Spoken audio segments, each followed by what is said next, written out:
Oh shoot! Wait. Oh no. Sorry. The Dragon Ball Super Broly trailer just dropped, so I am trying to send this to Adam.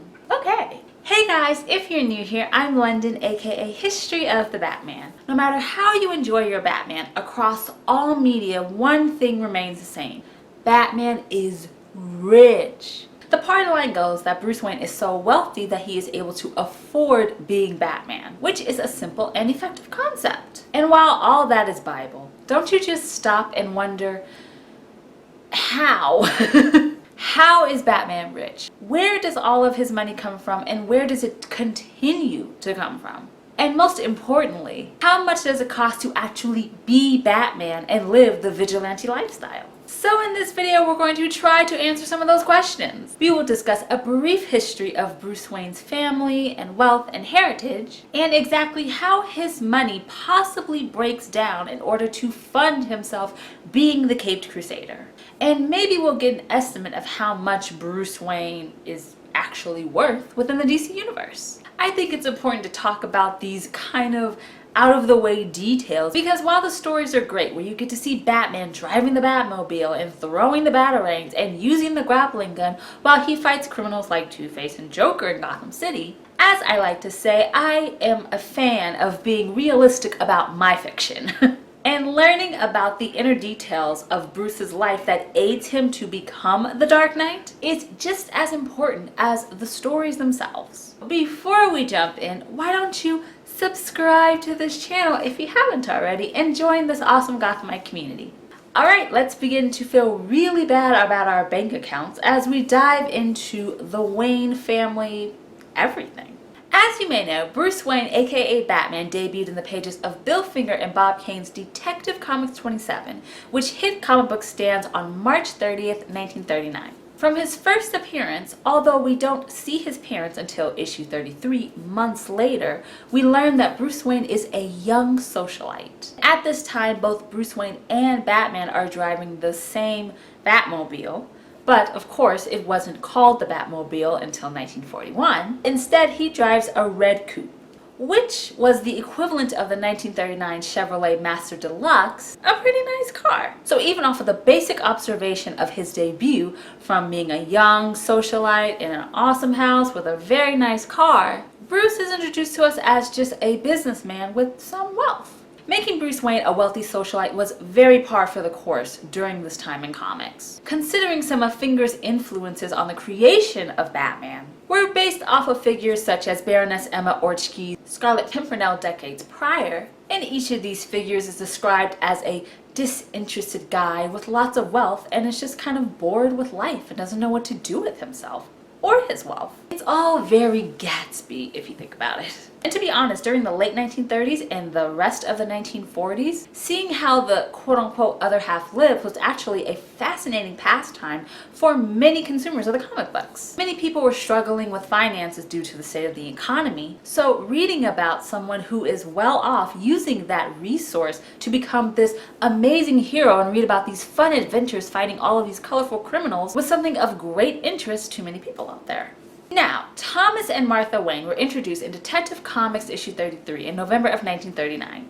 And in their debut, not only is it Bruce Wayne's origin story, but it's also when you find out that Thomas and Martha were gunned down by a nameless mugger, which pushes Bruce to want to avenge his parents' death and train to become the Batman. Now, there are several stories throughout Batman's history that focus on both Thomas Wayne's family and lineage and Martha Kane, who of course she was named after Bob Kane, and her family and lineage. And both were a part of founding families of Gotham City. So right off the bat, you know that Bruce Wayne is from a very established family in his hometown. So quickly looking at Thomas Wayne.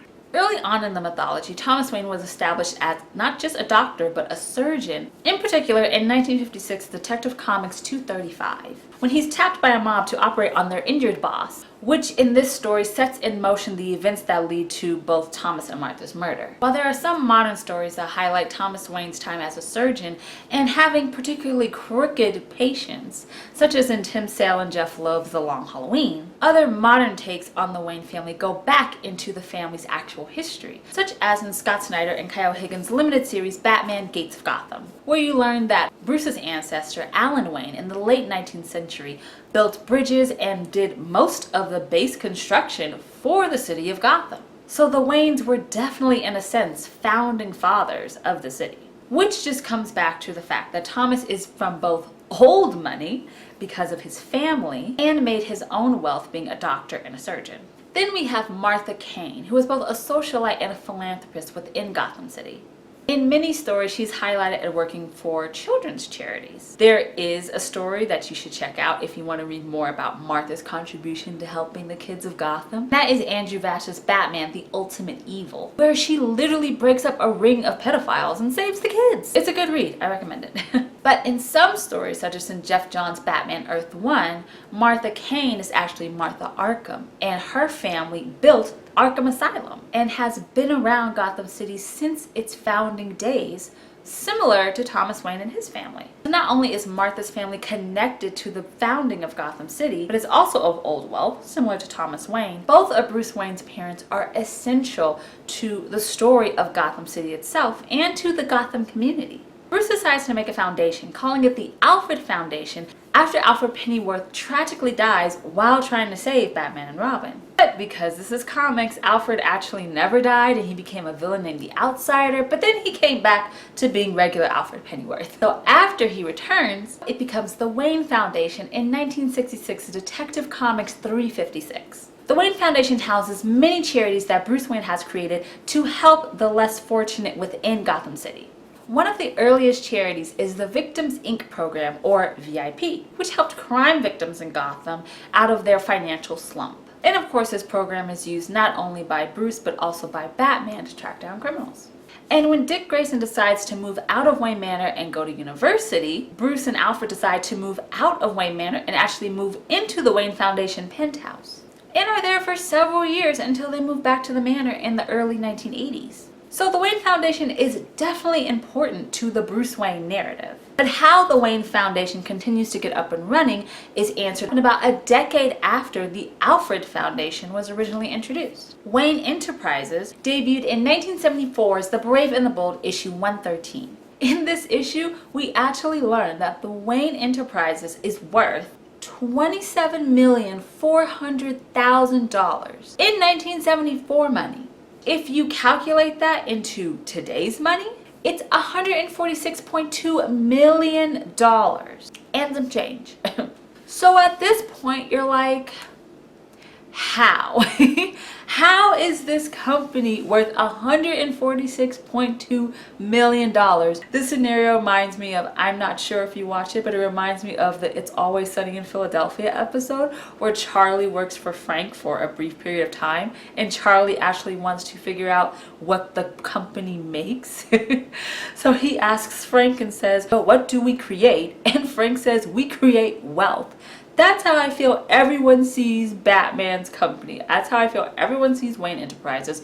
We don't necessarily break down what Wayne Enterprises does and why there's so much money, enough money where he can be Batman. Let's take a little bit of a look into what Wayne Enterprises actually does. So from looking at the comics and even looking at some TV and film, we see that Wayne Enterprises has many subdivisions that rule everything functioning in Gotham City. We have Wayne Tech, which provides all kinds of research thanks to alien technology that was obtained after several invasions within the DC Universe's history, which is a lot of them, you know. Aliens just run amok, and we're not even just talking about Superman. Wayne Tech is even more advanced in this field than LexCorp, which in all of the comics all the time are competitors. Lex and Bruce, they go head to head in tech all the time. We have Wayne Industries that covers any and everything industrial. We have Wayne Medical that comes up with medicines for diseases and researches things such as cures for cancer. And its sister company, Wayne Biotech, that literally creates the city's healthcare system. We even have Wayne Aerospace that deals with corporate and private planes and jets. So in a nutshell, Wayne Enterprises as a whole literally leads the market on everything, almost every commodity, the healthcare system, even chemical plants and compounds. And let's face it, when you have the corner market on everything that a city needs, it's rather easy to continually build your company's wealth. But you know what the best part is of Wayne Enterprises subdivisions? Every single one aids him into becoming and evolving the Batman mantle. Need a Batmobile? Got it. Gadgets? Have that. Batsuit? There's a Wayne app for that. So here's just a quick recap on Bruce Wayne and his history with his wealth. Bruce Wayne's family on both sides come from old money, come from their own acquired wealth. And with this wealth that they left Bruce after their untimely deaths, with his planted family connections in Gotham City, and just his own brilliant mind and business savvy, Bruce creates Wayne Enterprises, the business side, and Wayne Foundation, perhaps the most well-known subdivision of this entire company, and does charitable work for Gothamites. And all of the subdivisions help put together Bruce's vigilante lifestyle, from the money coming in to what the specialty of each division provides. That seems fair. Now that we have a better idea of how Bruce Wayne became essentially a billionaire, let's discuss how he spends this money to become Batman. So a couple of university studies have been done over the last 5 years that have focused on breaking down how Bruce Wayne spends his money in each of his facets to become the Dark Knight. I'll link in the description below some of the original studies, so if you're interested in one in particular, you can check it out. And although a lot of these stats are focused on Christopher Nolan's Dark Knight trilogy, in particular Batman Begins and The Dark Knight, considering the cinematic universe thrives on a realistic representation of the DC universe, I'll allow it. And let's just mesh together what we learned from Bruce Wayne's Wayne family comic book history and what we see in numbers and dollar signs and tech within the Nolan films. So they calculated having a martial arts trainer, probably one that is abroad, which a yearly bill for that is about $75,000. And then while you're abroad, having to come back to Gotham, let's just say he's coming back from Beijing on a private jet, of course. So that 13-hour flight on a private jet would equal about a little over $20,000. We've already spent about 100 grand and we haven't even put on the suit yet or anything. So that's fine, you know? Now we get to the good bat stuff. The Kevlar harness is $337,000. Grappling gun could be as low as $27, but if you add a lot of fun gadgets to the grappling gun, you can spend about $1,700. The Nomex suit with a lot of protective fibers is a little over $300,000. The memory cloth alone for the suit,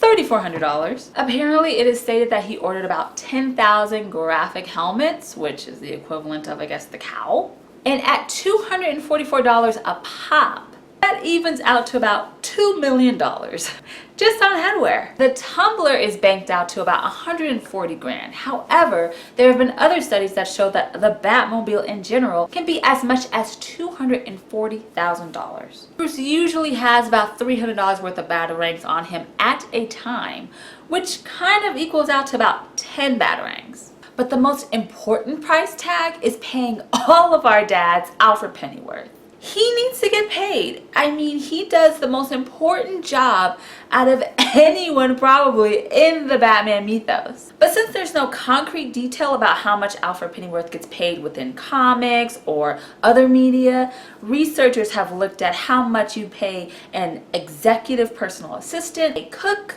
they clean, and they're pretty much a delight for you for about $30 an hour. And if that is 24 hours a day, 7 days a week, 365 days out of the year, you'll be paying them almost $263,000. So just from these figures alone, it costs Bruce Wayne, which according to Forbes, his net worth is actually $6.8 billion, and $2.8 million just to be Batman. Of course, This price can fluctuate and can actually be a little bit higher depending on certain variables, from using particular weapons, from the type of batsuit he needs, the type of tumbler or Batmobile he needs. However, 2.8 million, I suppose that sounds about right. So I'll round out this video with this. Bruce Wayne is very wealthy and obviously uses these advantages to become Batman and be the protector of Gotham City. But his money isn't what makes him the hero that you and I enjoy reading about and watching all the time. It's his intelligence, his physical skill, and most importantly, the fact that he's human, like you and me, that we enjoy looking at his mythology and reliving his history so much. But the whole money thing totally doesn't hurt either. Thank you guys so much for watching this video about how much it costs to be Batman and looking at a brief history of Bruce Wayne's wealth within comics and other media. If you enjoyed this video, please give it a bat thumbs up. I have to show you guys my Batman t-shirt for this video. See, look, it says "Let's Go Crazy." It has a Dick Sprang inspired Joker. I love the Harley because it's very golden age, and considering she was created in 1992. And there's a little Batman silhouette in the back. This shirt is courtesy of my family at Hot Topic. You guys always ask me, where do you get your shirts? From now on, I for sure want to link in the description where I got my shirt, because I basically live in Batman and DC Comics graphic tees when I don't have to dress up or go to work or go somewhere. My number one place that I do go to get t-shirts is Hot Topic. Their selection on not just Batman and DC Comics, but everything pop culture is just sick, and they always have exclusives and all kinds of fun stuff. So I will link in the description Hot Topic's website, which has probably any and everything that you enjoy. You definitely should check it out. And thank you so much for Hot Topic for sending me awesome shirts. Of course, all of my social media, Instagram, Twitter, Facebook, is linked in the description, so give it a follow and become a Gothamite and join our Batman community. Also check out my latest reviews for Comicosity and my recent articles for Comic Book Resources. And of course, please subscribe to this channel if you haven't already. It would be so great for you to be a part of this Gothamite community. Thanks so much for watching, and we will have more History of the Batman soon, right here on YouTube. Remember, Gothamites, it's all about peace, love, and Batman. Bye.